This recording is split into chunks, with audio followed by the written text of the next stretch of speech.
Почнете од почеток со Бони Сала.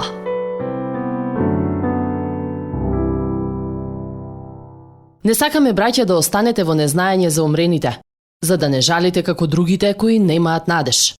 Прва книга Солунците, 4 глава, 13 стих. Кога беше мало дете, син ми не беше добар при збогувањето.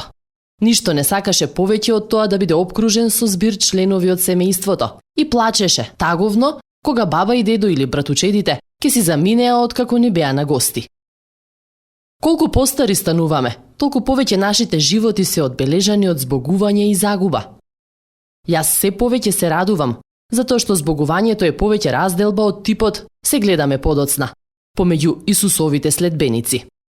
Зашто, како што објаснува библиската книга на Прва Солунците, ние тагуваме за загубата на оние кои ги љубиме, но не како оние кои немаат надеж. Тоа е како што Исус им кажа на учениците пред својата смрт. А некои од неговите ученици си рекоја еден на друг: "Што е тоа што ни вели? Уште малку и не ќе ме гледате, и пак малку и ќе ме видите." Јован, 16 глава, 17 стих. Па Исус знаел дека уште малку е тежок концепт за да го разбереме човечки гледано. Тоа уште малку се чини предолго. Така и вие, сега сте нажалени, призна Исус. Но пак ќе ве видам, па ќе се зарадува вашето срце.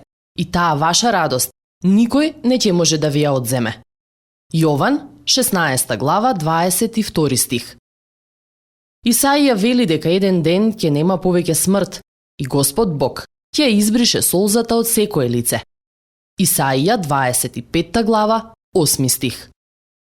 Ми се допаѓа прекрасниот израз што го употребува мојот пријател Дик, да ја искаже надежта што верниците ја делат. Тој вели: "Каде и да одиш, ќе се видиме наскоро." Без оглед дали сме одвоени во животот или преку смртта, ова е прекрасна утеха која е достапна за секој следбеник на Исус Христос. Следевте еден момент на рефлексија од Бони Сала. Почнете од почеток со Бони Сала.